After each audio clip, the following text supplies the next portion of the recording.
What does Escape the Backrooms hide from you in the secret levels? The Backrooms is an ever-expanding maze of spooky creatures and liminal spaces, and 4 more eerie levels were just added in the 1.0 update. On top of quality of life changes, an array of secret levels can now be accessed as well, with alternative endings and creepy critters following suit. With new levels brings new stuff to explore off-camera, and we will of course be breaking things every step of the way. That said, I hope you enjoyed today's look behind the scenes of Escape the Backrooms. Now, we're going to dive right in, starting with Overgrowth. In order to enter Overgrowth, we first access the bunker by reaching one of the game's endings, or using the MEG Hub's elevator. In my case, I was on a fresh save file, so I broke the door down instead, because doors are for dweebs. In this location, there are 4 slides leading to a bone thief down below. You won't make it that far though, since the slides lead to spinning fan blades, which never ends well. You'll have to explore this room reminiscent of level 0, avoiding half a dozen bacteria along the way. Wanderers, are scattered throughout the level, and 4 of them must be sent down the slides so you can escape safely. Back at the start, you can once again see that we're quite silly in appearance, only now we look a bit different. We can now change our character's skin, with different colored suits or even holiday-themed outfits being available in the main menu. Down below we can see a couple of things, the first being our old friend, the Bone Thief. Like the last time we met this enemy, they're laying flat behind the shadow in the tunnel here, waiting for you to slide down so they can snatch you up.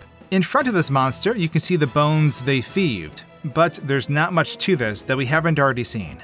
The room itself is an open space that we can't access during gameplay, since we'll get attacked as soon as we enter through the slide. But what's in the room on the other side? By moving the camera over here, you can see that the open space out of sight is a familiar room full of pillars with no entrances or exits. I thought there might be a way to enter this space naturally, but seeing how empty it is pretty much confirms it's only a set piece. One thing I found interesting about this space is that there are 2 sets of doors inside the dark tunnel. There's nothing extending past them, and we can never see them in the first place due to the large black barrier hiding the beast behind it. I'm pretty sure this was used previously in another level, but it looks a bit different this time, so I can't say that's true 100%.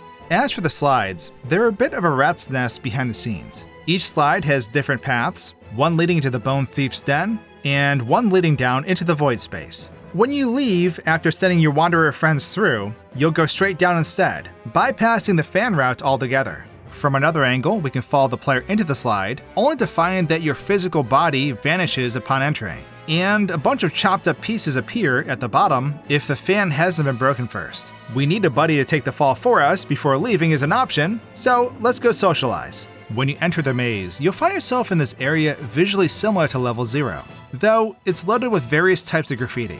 It turns out that the devs refer to this location as Graffiti Level in the game's files, and this is probably why. There are tons of drawings and writings on the wall, but the one that most caught my eye was this one reading, "Hello Future Me." I'm not sure if this is a reference or something, but it stood out as just a bit creepier than the rest. Now that I've got a wanderer in tow, it's time to introduce him to his #1 fan. But before doing so, I found something utterly hilarious. What in the world is this pose? I'm carrying him to safety, evading the bacteria along the way, and the best he can muster is an "oh good heavens" pose? I don't know why this is so funny to me, but it had me laughing for a solid minute. When you look closely, you can actually see them shaking too. I'm unaware if this is intentional or something he managed to break, but it definitely adds to the frightened cat shtick he's been pulling all along. When sending our pal here down the slide, they actually appear inside and slide down. When appearing on the other side, their body is busting a move crazy style. They don't need all those pesky limbs, not when they're feeling the beat. Now, as for the bacteria, they can't chase you outside the mazes themselves due to a gate closing in front of them. As it turns out, the gate doesn't really mean anything, as we can remove it altogether without affecting the bacteria's path. Their nav mesh doesn't allow them beyond these specific places, so we may as well not exist to them once we make it out. With another wanderer in hand, I decided to make him some new friends for the ride down. I did so by manually duplicating the entity, and although each of them is labeled Explorer 2, the game still allowed me to send them down the slide. Don't worry, only one wanderer was harmed during the escaping of these backrooms. After popping out of the slides, you'll now arrive at the Grassrooms. This is a strangely colorful level where you actually get to go outside for a bit. The place is cozy, but it's also dangerous, as you can't hold still for too long without vines crawling up and entangling you.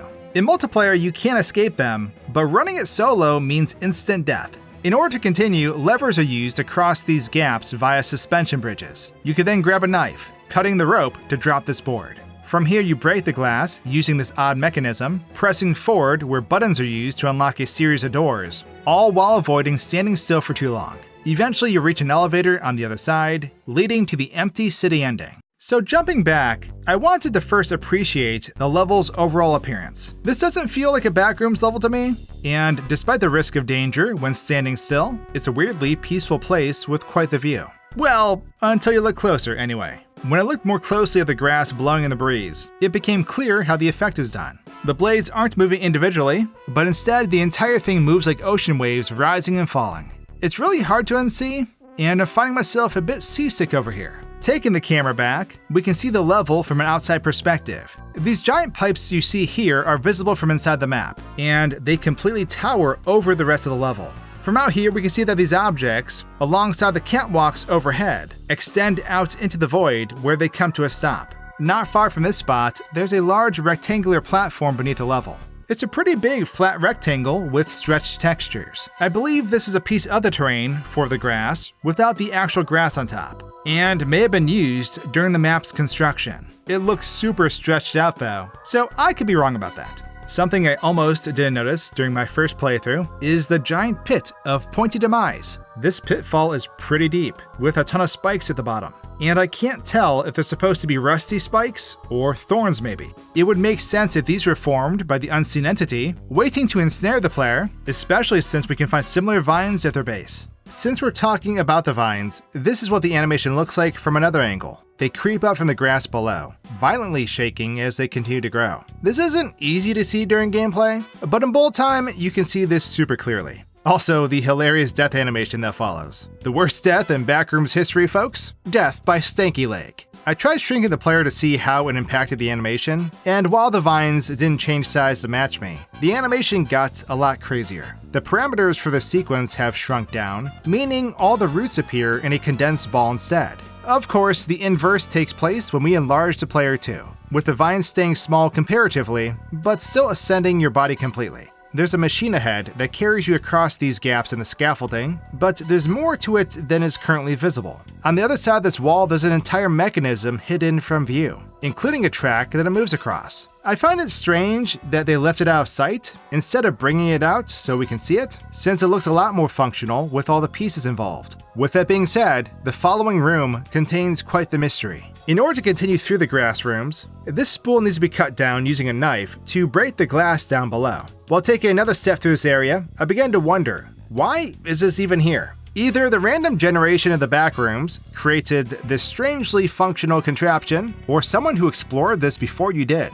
It's honestly pretty unfortunate if you think about it. They managed to put this whole setup together with the rope in place and everything, but something got to them before they could use it. When the rope is cut, the giant wooden spool will drop straight down, shattering the glass below and opening the path forward. In the next part of the level, there's a catwalk overlooking the puzzle area from above, and as far as I'm aware, it's completely out of our reach. Instead of just checking out with the camera, I teleported myself up here for a closer look instead. I missed the mark the first time, which, as you can clearly see, didn't go super well. Once I landed here safely though, I could begin exploring out of bounds. There are invisible boundaries that keep you from walking around too much, but if you're careful, you can make it across to this doorway up top. This scaffolding lets you run across it just as I hoped, and we can even crouch through the doorway to enter the previous room. For some unexplained reason, there's a spot over here with a staircase and grass that extends way out of view. I can't imagine why this is here, considering the player can't get to this point during gameplay to begin with. This grass will still try to kill you in this cozy corner, and there's a window up top that makes this place feel weirdly comfortable,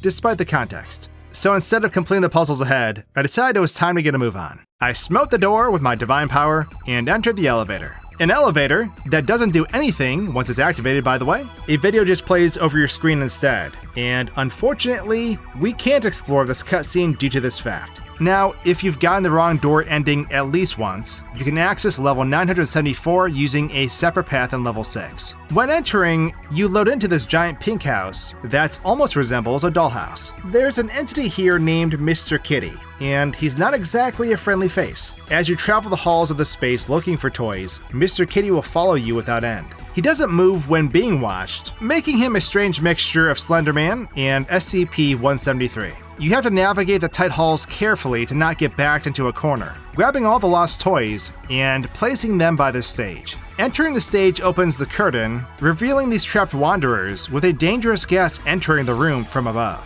Jumping back a bit, let's take a quick look at Mr. Kitty up close. He's a tall, lanky character who kinda looks like he's made of meatloaf. I can't tell exactly what this enemy is supposed to be, but something you can see better from this angle is the spikes on his arms. He has no hands, so peace was never an option. It's really creepy seeing them up close like this, because now we know exactly what's stalking us through the halls in excruciating detail. Unlike monsters in other games who just warp when your back is turned, Mr. Kitty here will teleport to a nearby location and just start walking. This eventually led to a jump scare, where he reels back and throws his spiky little nubs at you, resulting in death by explosion. After all of this, I still have zero clue why he's named Mr. Kitty. If we move the camera back, we can see the entire map from another perspective. And in a way, it really does look like a dollhouse. There are several floors full of bedrooms, bathrooms, hallways, and even spaces for recreation.